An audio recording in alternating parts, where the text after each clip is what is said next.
নির্বাচনের আগে থেকে 18-19 দফা কর্মসূচি ঘোষণা করেছিলেন।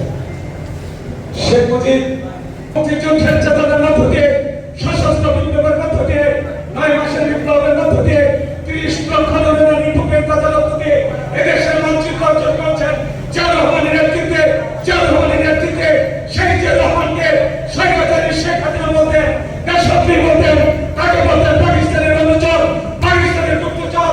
আর এদিকে শেখ মুজিব যখন ক্ষমতায় এসেছিলেন, জিয়াউর রহমান নেতৃত্ব শেখ মুজিব গ্রহণ করে নাই। যিনি নেতৃত্ব না দিলে দেশের স্বাধীনতা আসতো না, যিনি নেতৃত্ব না দিলে বাংলাদেশ স্বাধীন হতো না, সেই জিয়াউর রহমানকে শেখ মুজিব এবং শেখ হাসিনা প্রত্যাখ্যান করেছিলেন। একটা বলতে কারণ ছিল জিয়াউর রহমান যদি বেঁচে থাকে স্বাধীনতা ঘোষণা করে অপরাধ করছে না। তারপরে আমার জিয়াউর রহমানের আবির্ভাব, এদের সীমায় বিপ্লবের মধ্য দিয়ে তিনি ঘোষণা করেছেন দেশে যা কিছু হয়েছে সমস্ত কিছু ভাবে আসলে ঐক্যবদ্ধ হয়, দেশ থেকে করি, দেশ থেকে গঠন করে গণতন্ত্র মানুষের হাতে ফিরে দেবে।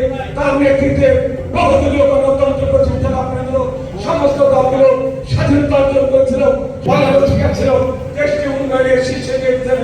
কিন্তু আমরা কি দেখলাম, দেশটি বিদেশি ষড়যন্ত্রের মধ্যে দিয়ে ওই স্বৈরাচারী সরকার, ওই শেখ হাসিনার সেই শেখ মুজিবের স্বৈরাচারী শেখ মুজিবের নেতা শেখ হাসিনা আবার ক্ষমতায় এসে যে কাজটি শেখ হাসিনা করেছে,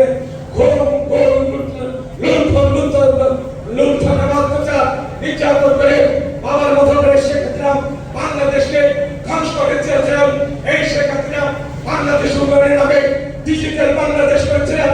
আপনারা আজকে সেই বাংলাদেশকে ধ্বংসের মুখে নিয়ে বাংলাদেশকে সে বড় নির্ভরশীল করা হয়েছিল বিদেশি রাষ্ট্রের কাছে। বাংলাদেশ সাথে ভারতের পররাষ্ট্র এসে তাকে নির্বাচনে যেতে বাধ্য করা হয়েছিল। আর একটি মাত্র কারণ, এই শেখ হাসিনা ক্ষমতায় এসে বাংলাদেশকে ভারতের একটি অঙ্গরাজ্য পরিণত করেছিলেন।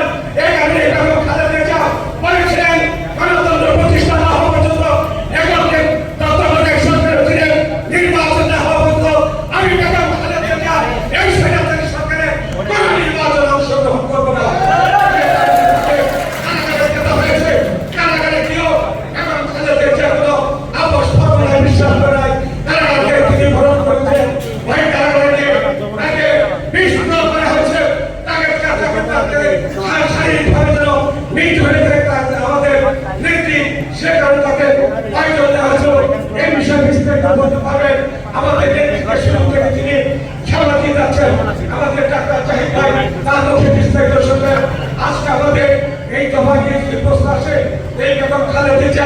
আমাদের সেই আমাদের শেখ হাসিনা ডিজিটাল বাংলাদেশ করতে গিয়ে আমাদের ব্যাংকগুলোকে লুটপাট করা হয়েছে, আমাদের হাজার হাজার নেতা কর্মীকে হত্যা করা হয়েছে, আমাদের প্রায় 60 লক্ষ নেতা কর্মী হয়েছে হামলা হয়েছে, আমাদের ভারপ্রাপ্ত চেয়ারম্যানকে দেশান্তরিত করা হয়েছে।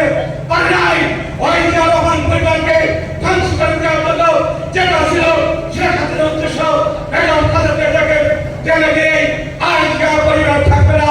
আল্লাহ রক্ষা করেছেন আমাদের তারেক রহমান ওই 13,000 মানুষকে ঘোষণা দিয়ে জাতীয় ঐক্যবদ্ধ করেছিলেন।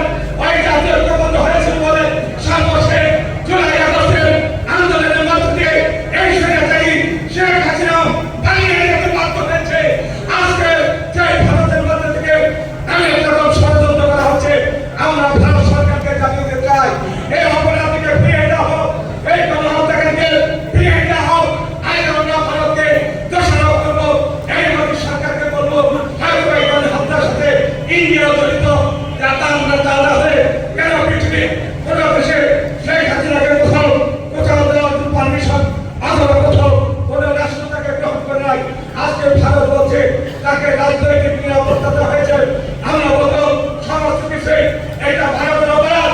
বাংলাদেশের তুই কাজ করে দিতে পারে না, এমন ভাবে হাজার হাজার নেতা কর্মীকে খুন করা হয়েছে। সেই তুলিকে কাজ করে দেওয়া মানে বাংলাদেশের অপরাধকে তারা বাংলাদেশের এই অপরাধের সাথে ভারত নিজেও জড়িত। আমি বক্তব্য কেন্দ্র করতে চাই না।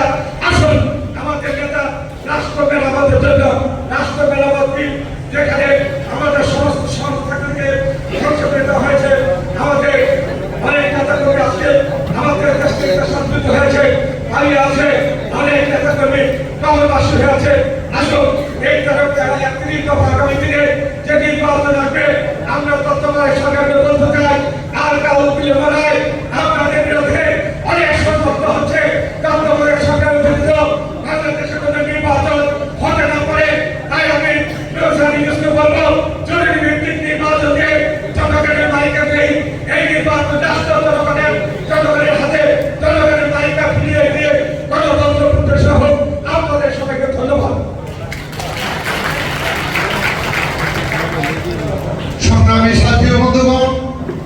এ পর্যায়ে